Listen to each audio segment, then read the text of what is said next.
up. So are we going to try this? Are we going to test this first? Yeah. We're going to test it. I hear you. I hear it.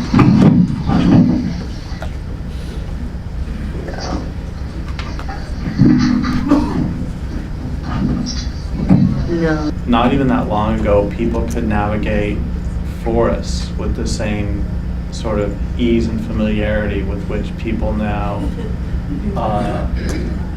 click their way through all this stuff. We're wrong.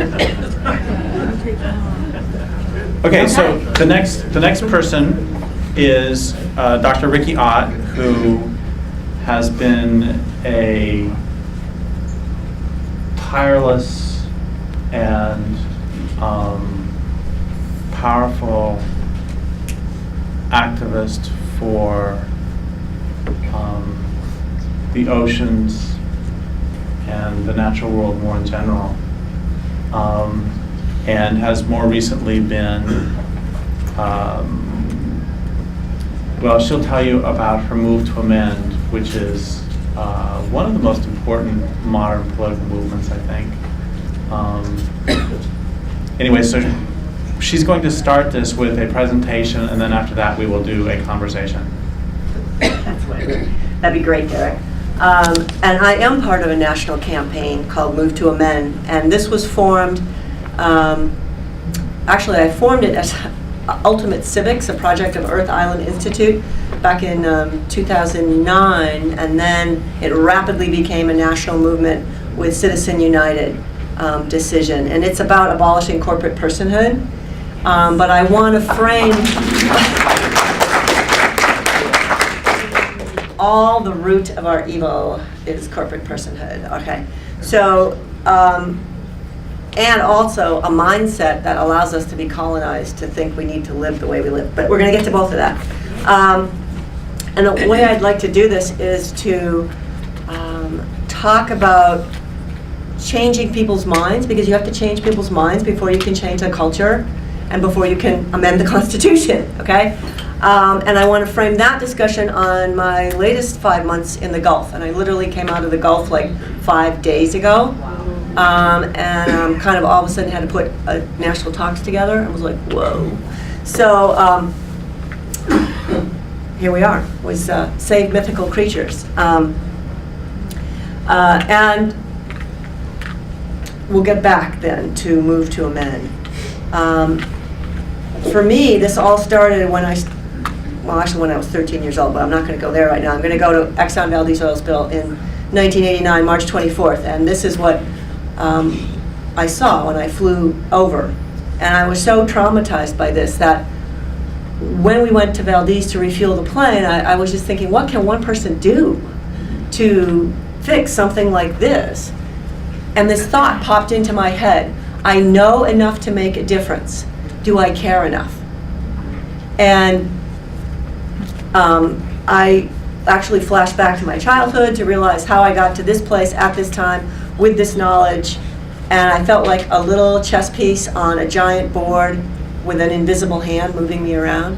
And I realized that still the universe gives you a choice. Even when everything is revealed, you still have a choice: step up or step back. And my father had been the one to sue over this DDT in Wisconsin. And the real lesson from that was, when this was my DDT. When you have a problem that lays out at your feet, you actually have the skills to solve it. You just need the courage to step up. And so for today's youth, this is really where we're at. We've gone from DDT to oil spills down to, climate chaos. And really where you need to go to solve these skills is inside, to pull out your own, what you came in with, why you chose to come in now. And reach inside and pull this out and tackle what's at our feet. That is not where I was going to go with this slide. Okay. Where I was going to go with it is to say that I've heard all these lies before, and I've seen the cover up before. And this is why on May 3rd, I actually decided I wasn't going to hide anymore, and I was going to go down to the Gulf to see how I could help the people not make the same mistakes we did, with the Exxon Valdez, which is why we believed Exxon when it said, we will make you whole. Ha, silly us. This is what we're left with on our beaches of Prince William Sound. I take high school students out now. We dig a pit about 1.5 feet down. You don't need to hear it for this one. The surrounding beach rock is so porous and so filled with oil that the oil actually flows down into the pit, rises back up to the surface. This is 17 years after the Exxon Valdez. This is still what our beaches look like, and the scientists say this is going to probably be 50 more years. Maybe they think, they have no idea, and they have no idea when the ecosystem will recover, because of course with beaches that look like this, what do you think happens to all the animals that breed on those beaches, feed on those beaches, forage, rear, you know, on and on it goes. So I went down to the Gulf to say, we need a plan B. And by the way, I've been dealing with sick Exxon Valdez workers for 21 years. Sick, disabled, and dying workers. And I definitely want to try to see if we could avoid that. So I get down there, May 5th, I give my first talk, and what do I hear? I hear from, by the way, what I'm about to tell you has not been published because in trade for helping this sick worker, he gave me a photo of his boat at the in situ burn. And by May 3rd, I was already hearing from fishermen. I just opened my book, Sound Truth, read a paragraph in it because here was 50 fishermen saying, oh, our husbands are already having illnesses and, you know, they're sick, they're having trouble breathing. And I'm like, we made that mistake 21 years ago. We gave people hard hats instead of respirators. Why are we doing it again? We have the exact same policies with the exact same exemptions and loopholes that the oil industry is using 21 years later to get out of the liability of having to pay to take care of people, in this case workers. So we made that mistake, and now here's where you do need to hear the video. The other thing is, this is all about, I never thought I'd say the Exxon Valdez was a cakewalk, but it was compared to what happened in the Gulf. And so the picture I'm about to show you next is Hurricane Creek keeper John Wathen, who managed to get the only footage of what I came to call the death gyres. And these are rip currents that collected dead things offshore where the press wasn't allowed because, you know, we have to keep the media 1,500 feet up in the air so they can't really see dead things. And also the carcasses were corralled and taken out to sea and dumped at night. And I'm talking thousands of dolphins, birds too numerous to count, sea turtles too numerous to count, and whales, okay? So here we go, everybody.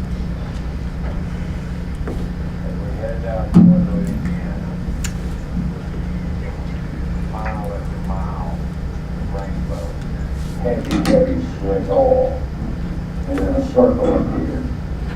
Could there possibly be life under all of this? In the shadow of all that smoke, could there actually be something alive?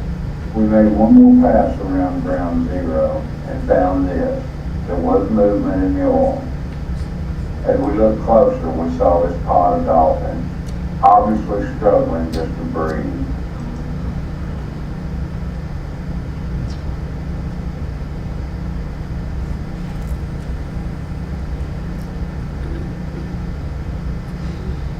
Then we found this guy, a sperm whale swimming in the oil, had just breached. Along his back, we could see red patches of crude as if he'd been basted for broiling. Then there was this pod of dolphins found later, some already dead, some in their death throes.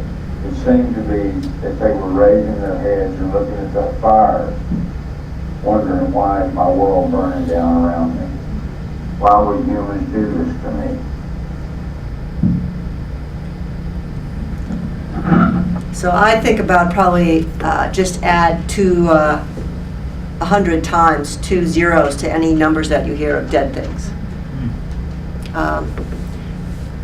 And I actually say that based on some scientific studies of carcass drift in Alaska, where 1% of the carcasses were actually discovered. So I'm not just making that number up. And history repeated itself because we used the same technology that didn't work 21 years ago, and we used it again. And I'm talking about here about booms. And in the lower right-hand picture, you see if you can, the oil is actually on the inside of the boom where it jumped over or under the boom, and it's actually on the boom is holding the oil close to the marsh that the boom was supposed to protect and keep the oil away from. So, there was hundreds of miles of that going on. But for me, the real tragedy were the people, because in Alaska, we didn't have miles of populated beaches. And in the Gulf, there's about 4 to 5 million people, and the oil came ashore, and the dispersant came ashore, and people got sick. And I literally took these pictures on exactly the same day.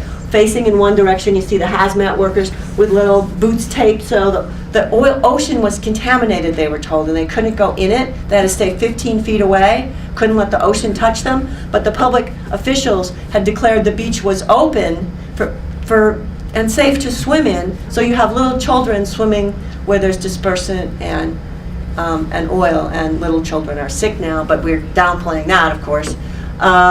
So, there's 5 federal agencies that were out there, and they couldn't find anything in the air or the water. 5.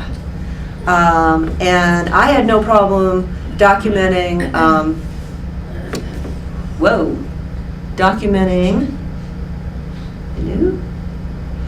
Oh, interesting. I see. Here we go. A number of common illnesses across the Gulf, from the Terrebonne Parish in Louisiana all the way over to Florida. These are the exact same symptoms that occurred with Exxon Valdez: dry cough, headaches, sore throats, dizziness, nosebleeds, ear bleeds, eye problems, these incredible peeling hands, incredible rashes.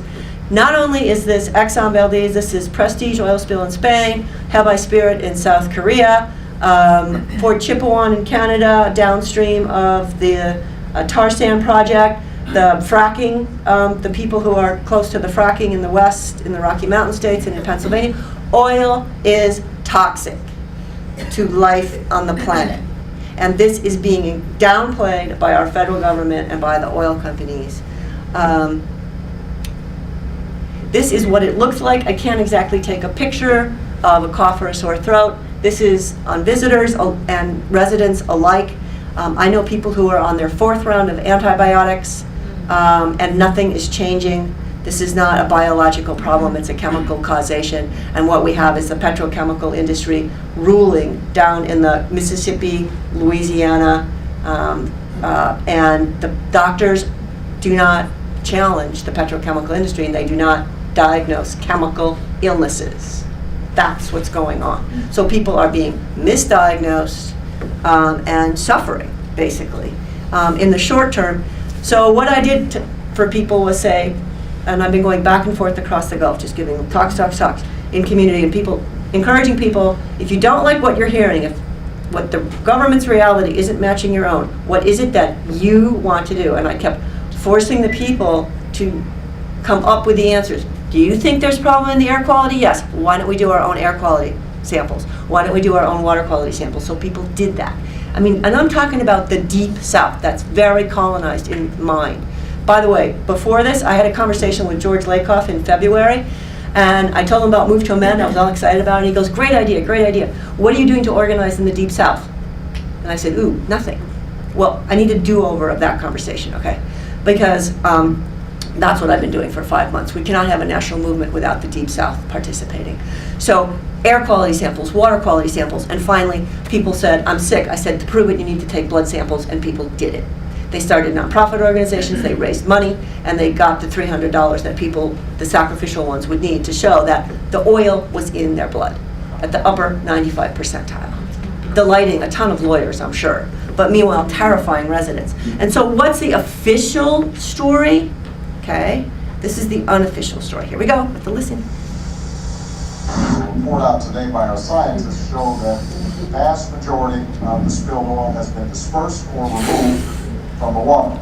So the long battle to stop the leak containing the oil is finally close to coming to an end.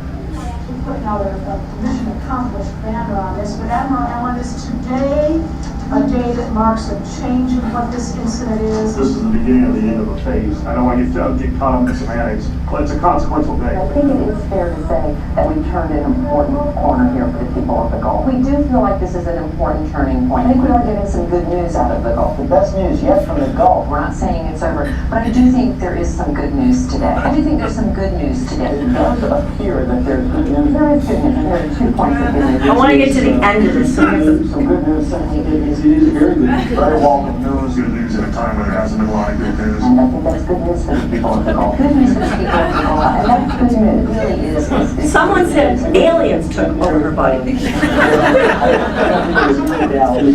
The good news is that the vast majority of the oil appears to be gone. The vast majority of the oil has either evaporated or been burned, skinned, or dispersed. More than 3/4 of the oil is gone. Almost 75% of the oil. The vast majority of the oil. The majority of oil. The vast majority. As you said, the vast majority. The vast majority of the oil is gone. The vast majority of the oil is gone. Is now evaporated or dispersed. It has been cleaned, skinned, contained, captured, cleaned and skinned. Captured, it was skinned, it was burned, it was contained, it's been burned, it's been cleaned, it was cleaned up, it was burned, it was skinned, it was contained, the containment, the burning, the skimming, the burning, the skimming. From burning to skimming, to capturing, to dispersions, it worked. Of 5 million barrels that went into the water as a result of this spill, there's still a quarter of it out in the water. That quarter will weather, it will break down naturally. Mother Nature will do her part. Mother Nature is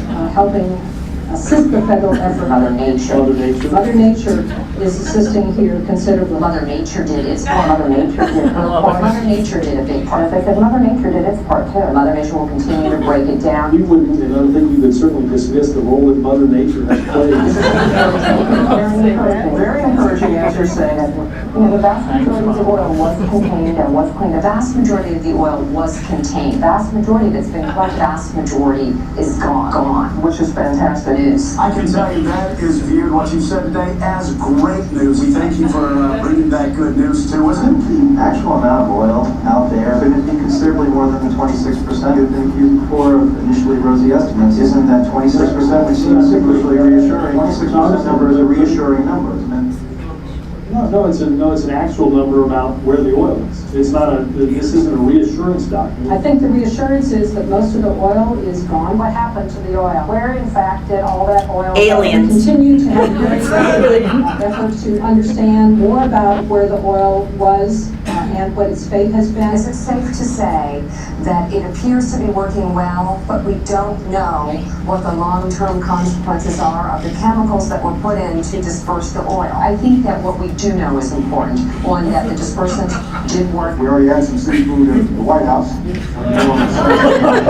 a couple of po' boys. So right now we're feeling pretty good. Thank you. That's great.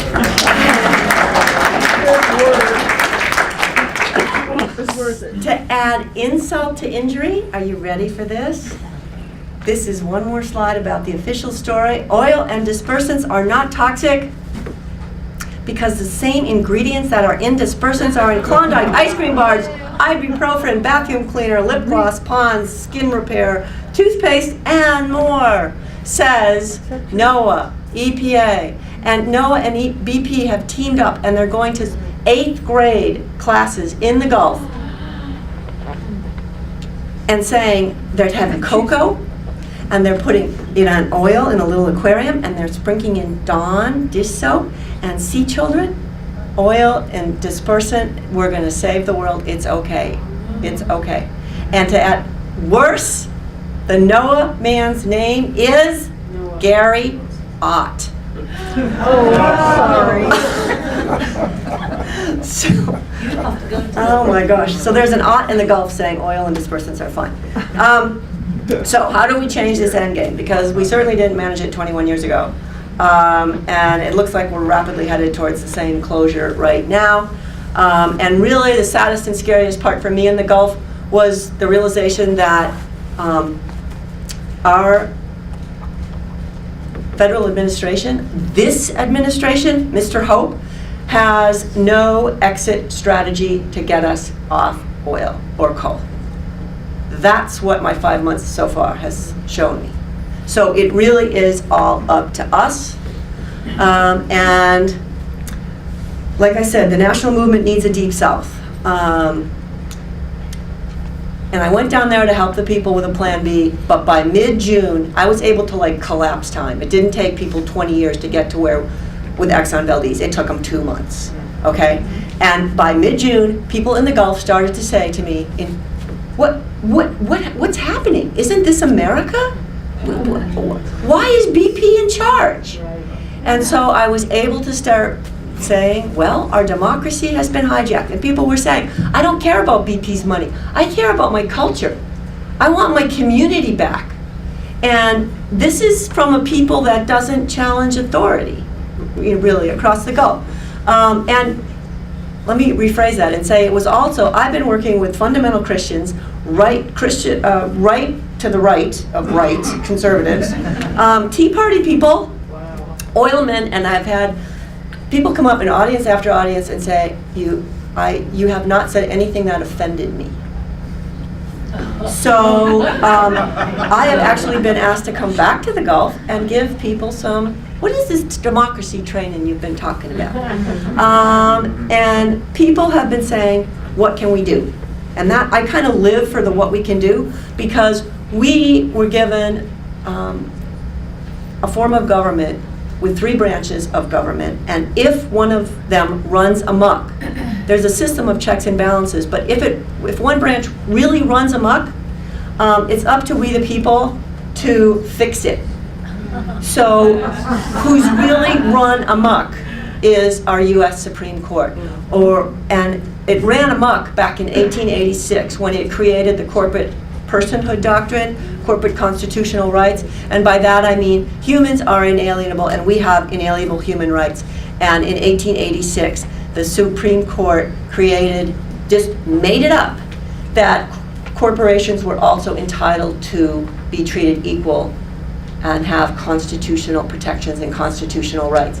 And from that erroneous and illegitimate doctrine has sprung the wealth and power, concentrated power and wealth that we see now, and our own democratically enacted laws being used against us, rats. This is what Thomas Jefferson called the engine of consolidation, by the way, and he said, beware of this happening.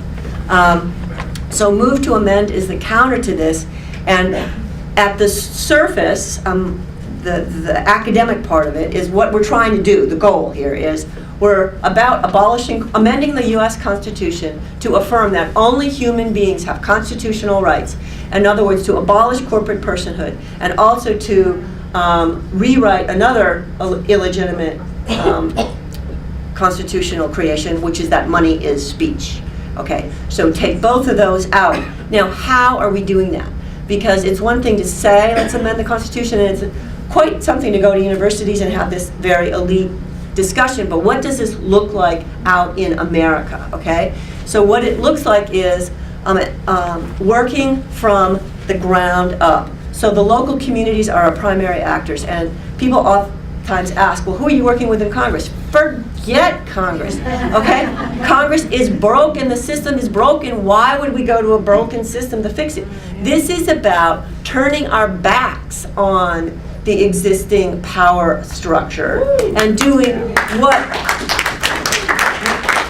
the abolitionists and the suffragists did, which is say it's too broken. So we are going to, with our power and with our passion, create the world that we want to live in, or create our ideals and live by them, and do it so long and so hard and so passionately that will drag the existing power structure with us, and that is what we have to do. So what does that look like in communities? It looks like, I give talks from 5th grade through university with high school and down to elementary school. The talk is called Protecting What We Love. So we have to figure out what we love first, and then figure out how we can build our world, and that includes an economy, but that is around protecting what we love. And when I do this with adults, and I've been doing this for 3 years now, more than 250 plus days a year on the road for the last 3 years. Okay, this is interesting. Oh, here we go. We need to reprioritize. The way we structure our economy now It's structured on making money at all costs, which works if you don't have to breathe the air or drink the water. So what we need to do is flip it around so that we're talking about environmental wealth first and building an economy that sustains and nourishes that. And then social wealth, our relationships with each other as people, our health, quality time with our children. That's the next important thing. And finally, okay, the economy. And we build the jobs, or we create a jobless culture like subsistence cultures in Alaska, where there's a lot of bartering and a lot of cooperative kind of living and trading, where you're kind of outside. Who said we had to work for money? I mean, you can't eat it, you can't drink it. I mean, we really need to be thinking outside the box here and talk about regenerating communities. Regenerating communities, that's what we want to create. And this is done, in universities with triple bottom line accounting, no externalities, so-called living economy. We need to work to do that. That's about changing culture, changing minds, before we change the Constitution. What this also looks like is shaking it up. We need to shake it up. We need to shake it up. We need to get out and have our voices heard loudly, often, on the streets in protests. Not only protesting what we're opposed to, but also rallying for what it is we're trying to create. And just to frame this out with what I personally am going to be doing is heading back down to the Gulf in January through April. And I'm going to be educating people more about the chemical illnesses and the treatment, because colds and flu, our bodies only have so many ways to say we're sick. And the patriarchal society has managed to capture this colds and flu, take a Tylenol, when it's really actually our body's trying to say chemical poisoning. And so there's confusion in the Gulf why this headache won't go away. And I'm also going to be working with the communities to start an epidemiology study across the Gulf, because we don't trust the federal government. And I'm going to be working to build the democracy movement in the Deep South. And this is about us, we the people, taking back the power of the pen and writing our own energy legislation that writes out the fossil fuel industry and the nuclear power industry. So move to amend. We have the power to make this change. That's it.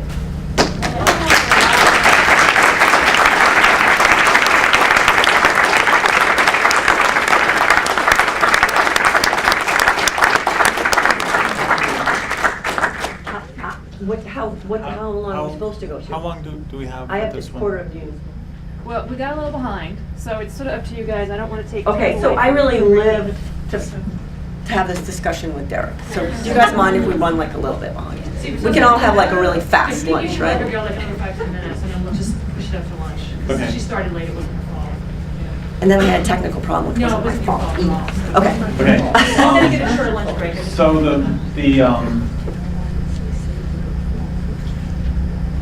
I guess first I want to tell a little story about participatory democracy that I have seen work. Because in all the talks I do around the country, I will ask people, do you believe we live in a democracy? And nobody ever says yes. And I'll say, do you believe that governments take better care of corporations or human beings? And nobody ever says yes. Nobody, and thousands of people, there's never been a single person say yes to the government takes better care of humans and corporations. And that's an extraordinary state of affairs, and extraordinary for us to accept, and then in the same voice to say we live in the greatest democracy in the world. It's utterly insane. But I have seen one example of participatory democracy in action that I love to tell about, which is I live in far northern California, and when people think of far northern California, what is the first plant that you think of? The county of Del Norte attempted to reduce the number of plants that a person can have for medicinal personal use, number of marijuana plants that a person can have for personal medicinal use. You were allowed to have 99 plants, and some people thought that was excessive. And so the county board of supervisors attempted to reduce the number to 6, and I have never in my life encountered such an angry crowd of people at the Board of Supervisors meeting. And the Board of Supervisors was not able to implement this plan that they had nefariously come up with. And so whenever I get too discouraged, which is quite often, I think about that example of participatory democracy actually working, where the Board of Supervisors would have been lynched had they not, had they changed it. They would have been killed. I can add more examples to that because I really have been traveling a lot, and I feel like a thread in a crazy quilt. You know, the thread that kind of seams all these stories together. And I've actually gotten more hopeful being on the road than less hopeful. I thought I was going to get so depressed. And what I found are fifth graders who can knowledgeably talk about waste biofuels. They know the difference between biofuels and waste biofuels, and tidal power and solar power. And I've seen communities that are involved in transition towns and intentional living with 5 or 6, 10 families that are sharing chores and sharing skills. And I've literally been in 33 states doing these talks. And what I'm seeing is that the new is growing. Everybody's worried about the collapse. I say, bring it on. The sooner, the better. Specifically, what collapse are we talking about? We're talking about the collapse of industrialized society. That's all. It's like we're still going to be here, or a lot, not a lot of, some of us will be here. But I might not be, but that's okay. I'm thinking of species in general. And what I've seen already what's coming up, okay? And it's like when a forest fire, the forest fire goes through, does that mean the forest is there, gone forever? No, it means there's shoots coming up. And I've seen those pockets of sanity kind of in different states around the country and in other countries. But there's enough pockets, I think, to pull us all through. And I just want to add that two things. There was the Great Duck-In in Barrow. And that was when the Migratory Bird Act passed. And the native people in Barrow, which is the northernmost town in our America, the Migratory Bird Act passed and said, no spring hunting, blanket. And the native people, they're locked in with ice up there in spring when the rest of the birds go migrating through the lower 48. And the ducks are there like first fresh food. And it's not like they're taking a ton. And they went, this isn't going to work for us. So when the Fish and Wildlife Enforcement came in to arrest the one man that had harvested some ducks, the next day at his hotel was the entire village of Barrow, with each individual with as many ducks as they could hold in their hand, man, woman, and child. And the guy looked out the hotel window and went, and he climbed out a back window and was never seen again. And that changed that policy. So that is what we needed to see down in the Gulf when the community of Gulf Shores has now adopted a policy that we don't want any film crews on our beaches because the film crews find the oil. And so it adopted an ordinance saying no film crews, well, you can come in and get permission with $255, you can buy a license, $250, buy a license, but it will allow you to film 30 days in the future, not immediately. And we really have to scrutinize documentary film crews. What should have happened is the next day, 400 documentary film crews should have descended on Gulf Shores and pushed that and all been arrested. And if one person gets arrested, it's not a newsworthy event. But if a mass does it, so we need to think in masses for protesting and resistance. Well, I'm thinking a couple of things. One of them is that I was doing one of them is something that the head of security during apartheid South Africa, security is such a nice euphemism.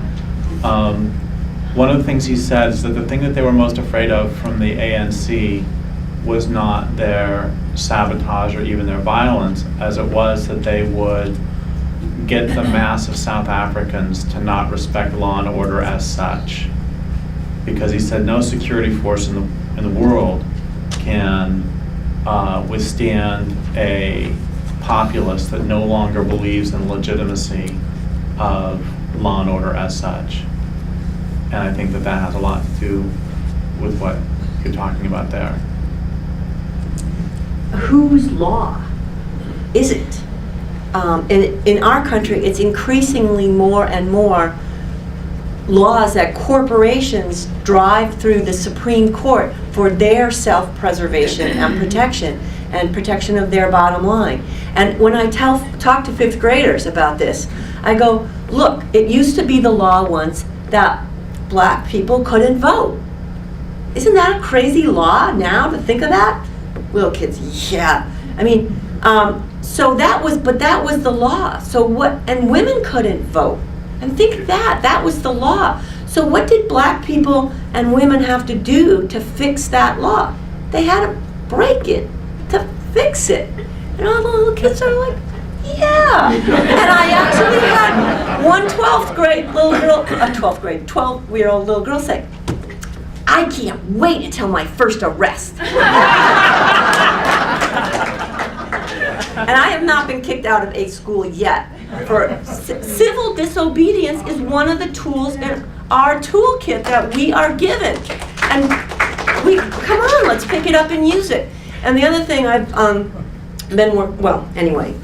ultimate civics is about ultimate because the planet is at stake and the democracy is at stake.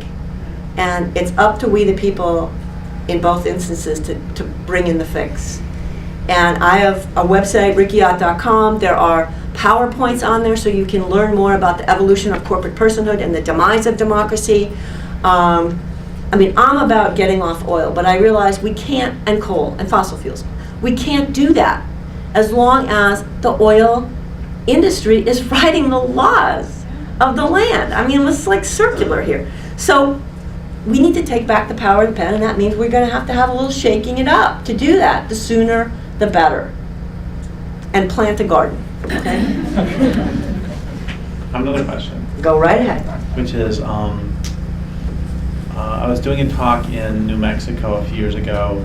It was a benefit for an organization that was attempting to keep yet another toxic dump site out of yet another poor community of color.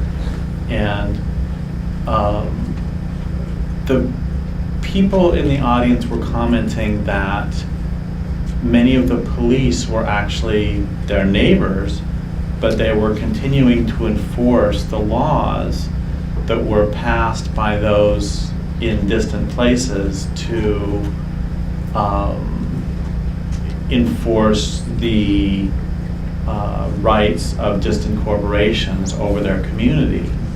And so we started to talk, and we started to brainstorm a little bit about how, well, first off, we were thinking how fun it would be if the police actually enforced local communal standards. And then we all laughed at that fantasy. And so then we started thinking, well, what if we in our communities decided that we were also going to start putting together local police forces that would enforce cancer-free zones, or oil spill-free zones, or rape-free zones for that matter. And I think that that's another part of this that, I don't know if we have time to get into today, but it's another part of this I think is very important, has to do with communal enforcement of communal social norms. We have to decide what we love, and then we have to defend it. So what's happened in America, literally this demise of our democracy has been going on in phases for Gangs of America is a great book. I'm a terrible author. I don't even promote my own books, okay? Gangs of America by Ted Nace is it's a storytelling form of what happened in America. And the crux of it is there's three critical phases. One is, come on, we fought a revolution against the monarchy and the money. And of course we had very tight reins over corporations when we first wrote our Constitution and our laws. Constitutions were very carefully controlled creatures through the state legislature. And they had privileges, not rights. And the next 100 years was this constant ask and hammering at the door by the corporations, trying to ask the state legislatures, couldn't we please have more privileges, more privileges?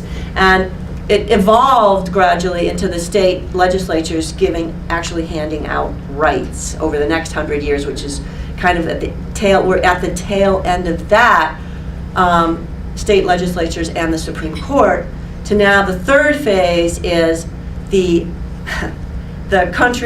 corporations are not even bothering with state law and national law. Now they're just writing transnational trade agreements and totally writing the laws themselves that then entire federal governments are supposed to be minding. So talk about laws, the power really getting removed from, I mean, what is a democracy? It's the people rule. And we are so far away from that right now. So we're gonna have to break the laws in order to fix them. And I want to say two things about that really quickly. One is, just to bring it back to the Gulf, to let you know what's going on there, talk about cancer-free zone. Oil waste was hazardous waste until the waste started piling up in the Gulf and there was nowhere to put it. So it was declassified, and now that waste is finding its way into local municipal dumps. And to add even more insult to injury, it's in the poor communities first where these wastes are being dumped, because the richer communities are saying, not in our backyard. So that's what's going on in the Gulf. And one last point of courage, because that's what I think we need right now.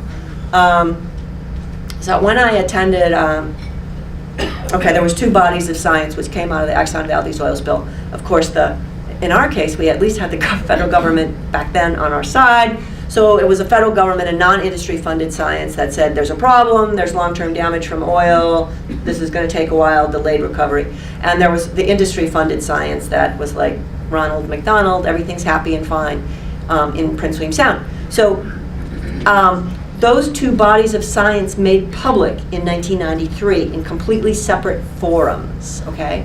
And I went to the Exxon-funded forum in Atlanta, Georgia, which was police ringing the rooms because they were expecting trouble from Alaska. And there were 6 of us Alaskans who went down for this, and I being one, and the police did confess that they expected Riki Ott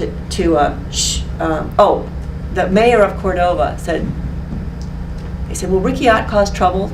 We're expecting trouble from Alaska. Riki Ott. Kelly, the mayor of Cordova, said, oh, no, Riki Ott, the only thing she'll shoot off is her mouth. And the police said, oh, well, we protect that. That's a First Amendment right. And the upshot of it all was the police ended up realizing they were on the wrong side of this.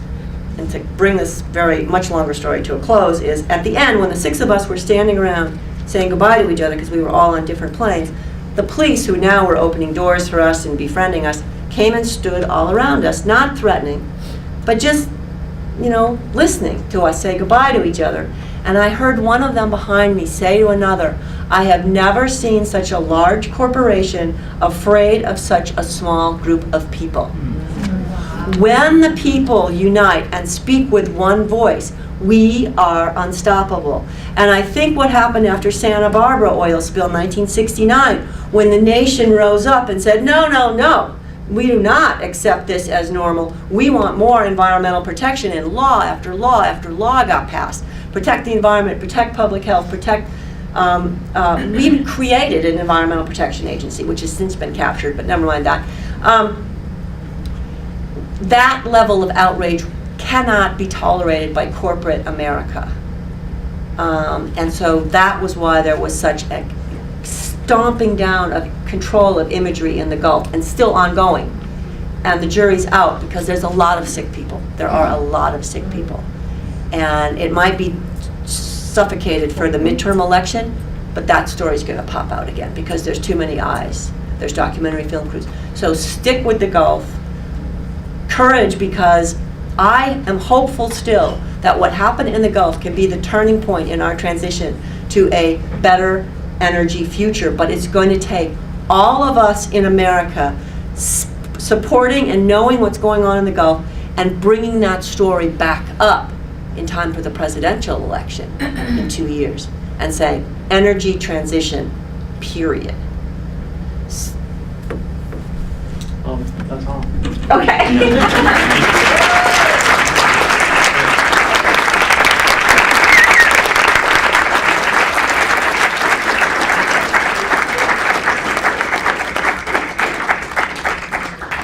Those were great.